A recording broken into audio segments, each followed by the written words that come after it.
All right, so thank you very much. Thanks for having me here. So I want to talk here a little bit about interactive data science, which may not be a combination of words you hear that often, but I would argue that in the whole data science process, we actually do interact with a lot of things. And part of the idea here is I want to sort of show some tools, how can we interact with things and what kind of benefits it can have. So what I'll talk about is a little bit of a just quick overview over the data scientific workflow, which is sort of the pieces that we all know, or at least try to learn and then use in real life. And I would like to argue that we are interacting firstly with data. I mean, that one's kind of obvious. We use data in order to do data science. Then with code, because typically it's not something we can just point and click at. But then also we interact with people, because we have to interact with colleagues, with other people that wrote some other code that we're using, or the domain experts. And finally, I want to talk a little bit about something where I came from many years ago, which is interactive graphics, because you want to interact with the graphics to learn more about the data, which you can do in conjunction with the people and also the code. So it kind of ties everything together, hopefully. And hopefully we can all do all of that in one platform so that we can tie all these pieces together, and I'll just hopefully give some examples. So the motivation, just the data scientific pipeline or process. This is something I'm sure you're familiar with. So essentially anytime we want to answer some questions using data, we start with getting the data some way or another. As Joe was talking, most of the time we spend cleaning the data, transforming the data, visualizing the data, which of course this all flows back. There would be a lot more arrows if I draw everything, but from the visualization you could go back to the cleaning and so on. And then finally at the end, actually, we need to communicate the results to someone. So how does it all work? Well, the first part often is sort of considered data engineering. And there are a lot of different tools that you may need to use, whether it is databases, whether in the cloud or on premises, some languages, some scripting languages to do some data processing, maybe a little bit of R, maybe some clusters if the data is too big. So you're just trying to essentially extract the information, load the information, and prepare it for the purpose that you want to answer. And I didn't even mention web scraping and things like that Jill was showing here as well, which is part of it. So that's one part, but then we have another, in my opinion, very important part, which is you want to visualize the data, because you want to figure out what's going on. You're trying to understand the data. You don't want to just blindly apply models and say, all right, let's just apply this one model that's in the box and I'll get the results. That's not how it works. You really want to understand what you're doing. You want to understand the data. Once you do, then you can actually start modeling the data, which makes a lot of sense. That's the part that people like me that start off as statisticians kind of more familiar with, but it's just one of the pieces. And finally, you want to communicate your results to other people. So you need some kind of way, how do you distill the information that you have in a way that other people can use it? So, for example, you can generate reports, documents, web pages, dashboards, and so on. So there are some other aspects of this whole pipeline that's sort of global, because you don't want to do these things piecemeal, because if you start using separate tools someplace and then you change machines and things like that, the whole pipeline kind of gets lost. So that's why you want some kind of developer environment that can encompass all of this, have a concept of projects, iterate throughout these steps, and of course have version control, because you want to know, what did I change if suddenly things break? You want to go back and be able to say, oh yeah, right, hold on a second, this is how I broke it, or this is how it worked. Now suddenly it doesn't, so important things. So I want to argue, well, one more aspect, so it's the interaction with people. So normally this is not just one person doing all this work. Jill was also giving a great example, simply having another colleague who does something, a similar approach in the same pipeline that allows us to essentially compare, what is a better method, what could work better. Or it could be even just having different people with access to the data, understanding domain experts, and so on. So collaboration is really important, and so is reusability, because if I do something, I want to be able that someone else comes in, let's say a year later, and says, hey, hold on a second, you did this great job, how did you do it? And if I didn't have enough pieces to be able to replicate that, it doesn't really help. And of course, the bigger the company, the more complicated it gets, because maybe there's more data that you're now trying to pull in, because maybe you need additional data and so on. And sometimes maybe you need to deploy a service, yet another people involved in that one. So the idea here is that ideally we'd have some kind of modular analytic system. I would argue a good way to do that is using a web-based user interface, because that has a couple of good benefits. One is it decouples the users from the compute. So that means we can actually have separate clusters or machines that are high-power machines, GPU machines. Maybe they can run LLMs and so on. And also it provides us with scalability, so we can just simply buy more compute, which I couldn't do if it was on my desk. Also, it allows us to use interactive graphics, so it's something I want to talk about today as well. And one thing I won't talk about is security, because you have only one channel into the system, which allows you to actually audit and guarantee things. So security is also a good feature there. Ideally, this would be multilingual. As I was saying, there are sort of many tools that we may want to use. So ideally, it would be supported. Version control, I think, is really important because you don't want to lose your work, and you want to essentially track everything that you do, so there is accountability. And finally, it should be collaborative. So a lot of these things that I said, there are some projects like Jupyter Hub, and so on, that fulfill a lot of these things. But this is where it usually breaks down. So there is no really good collaboration, discovery, search, and really the ability to collaborate with multiple people at once. And also extensibility, so that we have some modular design, so you can easily add new languages, new tools, new visualizations that are not limited by the underlying infrastructure. So I would argue that there is a system that we started developing several years ago that's open source, free, anyone can use it, and we've been using it successfully for data analysis. It's called rCloud. So I want to show you a little demo of rCloud. So at a first glance, it really is just an IDE like you know any other. So that it's essentially you can just write. So in this case, I have R here, but you can use Python, Markdown, Shell, any other language. So you can do, silly things like I can use plots. I can just add things, and it does the right thing. So for example, when I added something, it just stole the float from the above cell, puts it down here. So it works really intuitively with respect to just work in a console. Now, as I said, there is version control. So if you click here, you actually see this is the full history, and really under the hood, it's just everything is a GitHub repository. Git repository. So essentially, every line you write is yet another commit into the notebook. Another nice thing, you can really easily share these things. So if I click on this share button, I just get a URL that you can give to anyone, and they can simply run the code. They will see exactly the same results, and they can just see it without the code, or they can click here and they can get into the editor to actually see the actual code as well. You also have assets, so you can have additional scripts, files, images, data, anything you want. You can store with your notebook as well.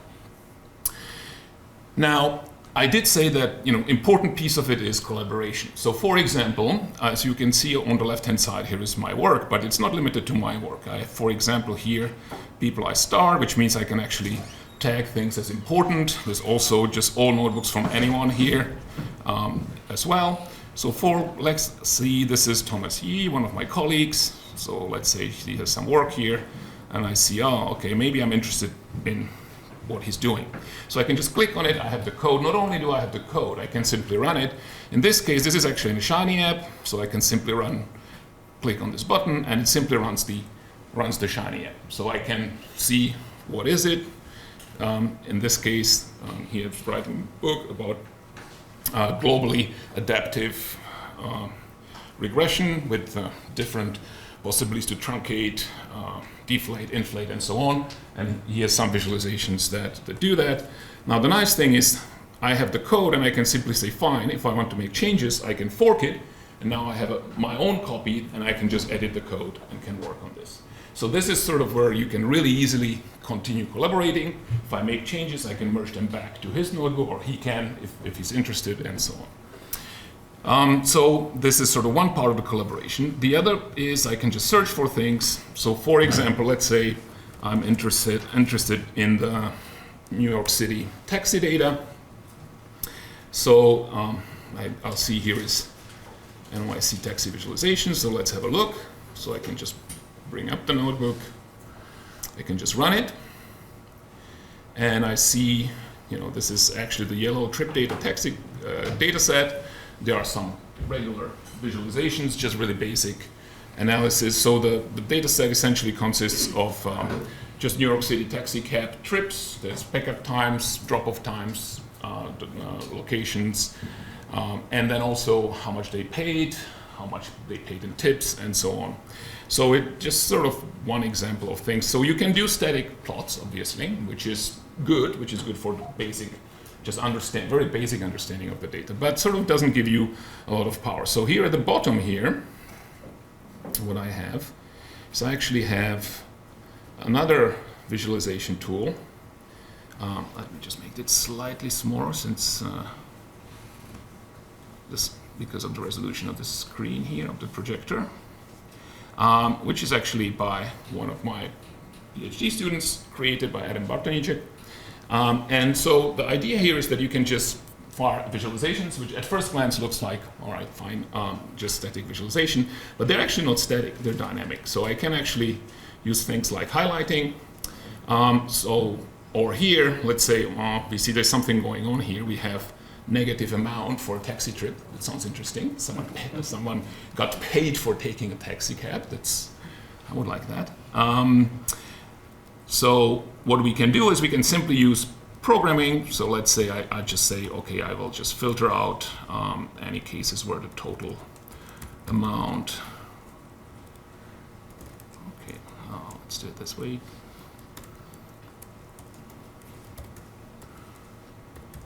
It's greater. Only keep the ones with greater than 0.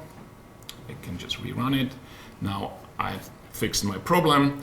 Now there are more things. So for example, in this plot, in the scatter plot, you don't really see that much. So there's a couple of things you can do. For example, if I was interested, obviously there's a lot of overplotting. So this is 10,000 points, right? So there's a lot of data there. So I can just simply reduce the opacity of the points interactively, and I can see sort of a slight density estimation sort of approach here by seeing where is the density versus what are just outliers. I can also just simply change the point size, so I can make them smaller, and that reveals other things. Like for example, we do see these patterns. There are a lot of sort of zero trip distances here, but also there are other patterns like these sort of parallel lines, which means there's some sort of fixed prices probably that are happening there, which is something you would be sort of hard-pressed to see in the first view. So essentially the whole idea is that we can interact with the graphic to learn more about the data.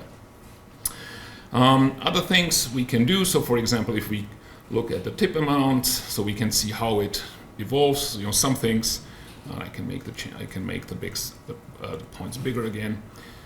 So as we go, the highest tips, as you would imagine, are the ones with the highest total amount, which makes sense. But as we go, the other feature we will see is that I have different payment times down here.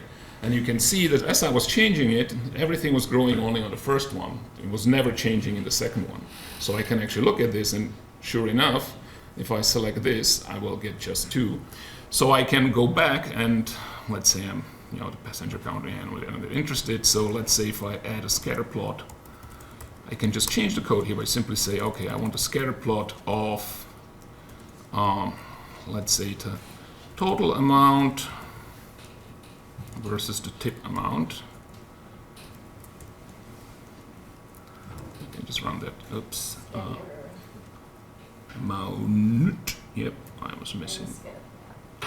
And scatter plot. Thank you. And 2 T's, not 2 E's. Very good. Hopefully. So I have my plot here. And we'll see there's a lot more going on. We actually see these sort of straight lines. And if we double check here, payment type 2 is always, the tip amount is exactly 0, so it's not just the bar. I can actually see the data here. But also there is something else going on here. I can use queries, so I can actually say, well, okay, tell me more about these points. So make them a little bigger. So for example, I can just hover over a point, and that tells me what are the exact values and things like that. So there is a lot of, since I'm running out of time, so there's a lot of different interactions, and the whole point of this is that I can combine all these things together. So I can combine code, so for example, how I was filtering certain features of the data. I can generate new variables, and then I can simply visualize them, everything in just one platform. And the nice thing is, again, same thing applies. If I just click on my share button, I'll simply just get the page and I can send it to someone, and they can use all of this with all the interactions in the same way that that you've seen before. So let's go back to conclude essentially. So what I'm trying to argue is that the data science can benefit hugely from modern technologies that I was using here, which are things like web graphics, and just to show, maybe there was one more thing I have 2 seconds to do. So I have another graphic here, is just to sort of prove that web-based things are actually quite scalable. So what I have here is about 40 million data points, and these are cell tower locations across the world, and I can actually look and visualize them. And as you can see, they are, as you would expect, places where there are no people, and also no cell towers. Where there are people, there are a lot of them, and you can zoom in just to prove that this is not just sort of pre-rendered or anything. I can zoom really detailed in all the way to the individual points in that area. So this is just to illustrate that there is really a lot of leeway with respect to scalability and performance. So you can use millions of data points. It actually works. And so decoupling the user and the data and compute also allows us to have a lot more scalability. And also that means multiple people can collaborate from completely different parts of the world using the same data, same servers, can just work together. So this is everything I showed you is open source, so anyone can use it, anyone can install it. And it was essentially written by us so that we could do our work. And so I'm just trying to see that other people could join in, either in the development or use of it. And my main sort of draw here is trying to say we should collaborate, we should be open, and not only just code, things like GitHub, but actually analyses we should share as well. So thank you very much. That's it for your attention.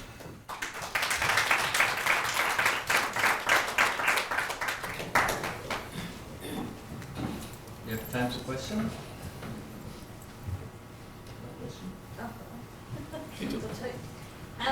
Are you going to integrate Copilot into it? I mean, there is not. It was funny because as I was preparing the talk, I thought about actually showcasing how we can integrate LLMs into this with this pluggable infrastructure. So in theory, it's possible as long as there is an API that we can use to essentially feed it in return. I mean, mostly, honestly, because I'm mostly interested in open source things. I'm interested in open source models. So I'm actually running Llama 3.1 on our hardware here, or Flux 1, and so the open models, and those could be easily integrated. But as long as there is an API, the infrastructure is quite pluggable, so you can just plug in things and say, I want to add this. And so just as sort of a side example, for example, when I was so fast to render, I was kind of pressed that. Yeah. When I was showing, like for example, the menus here. So for example, there's this notebook info menu. That is actually a plugin. So like you can actually even hook into the entire user interface and just add new features just by writing Riddle modules. So in principle, it's possible. It's not something we've done, but it's something I sort of thought about. How can we add AI into the system itself?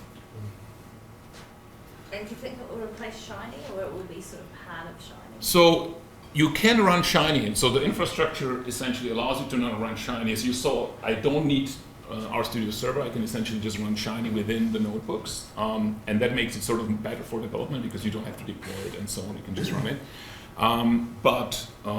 So it will not necessarily replace it, but actually with the web interface is much more flexible because it's actually a full remote procedure calls between the underlying R code and JavaScript code, so you can really run directly JavaScript from R and R functions from JavaScript.